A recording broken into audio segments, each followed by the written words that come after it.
जी महाराज जी, मेरा प्रश्न गुरु और इष्ट को लेकर है। अपने इष्ट के प्रति हम नाम जप और भजन से अपना प्रेम व्यक्त कर लेते हैं, लेकिन गुरु के प्रति भय या संकोच के कारण उन्हें किसी बात का बुरा ना लग जाए, हम अपनी प्रेम भक्ति प्रकट नहीं कर पाते। महाराज जी कृपया बताएं कि गुरुदेव की कृपा दृष्टि हम पर कैसे पड़े और हम क्या करना चाहिए हमें ऐसी स्थिति।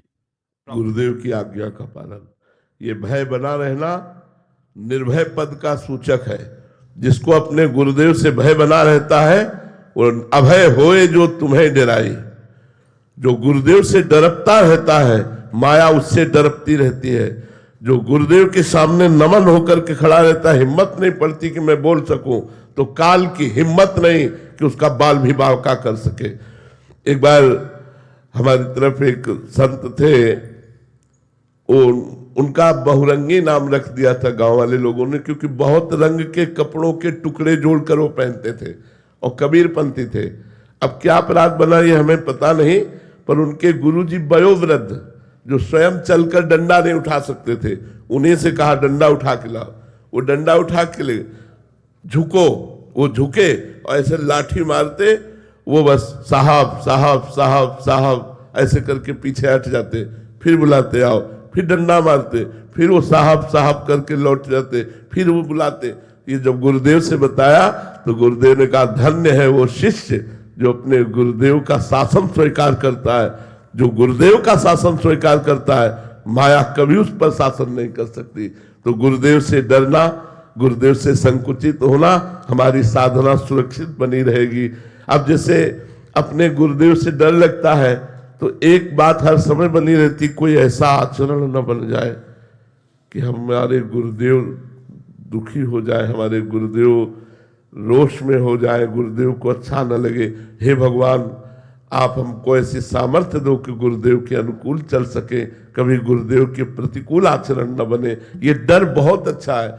बड़े भाग्यशालियों को अपने गुरुदेव से डर लगता है कि हमारे द्वारा कहीं कोई ऐसा आचरण, कहीं कोई ऐसी बात न बन जाए कि गुरुदेव रुष्ट हो जाए, गुरुदेव की कृपा दृष्टि बदल जाए। ये तो बड़े अहोभाग्य हैं। अगर ये बना रहा तो परम पद मिल जाएगा, पक्की बात समझो, इसमें कोई संशय नहीं।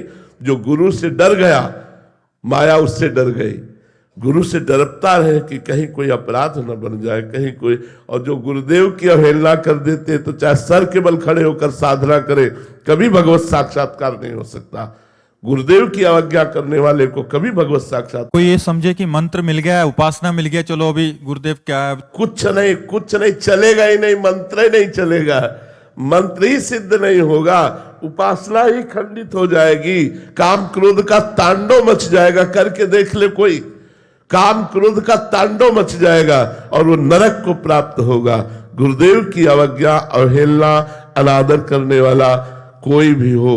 देखो कागभूषुंड जी का पावन चरित्र कागभूषुंड जी स्वयं सुना रहे हैं, रामचरितमानस में है।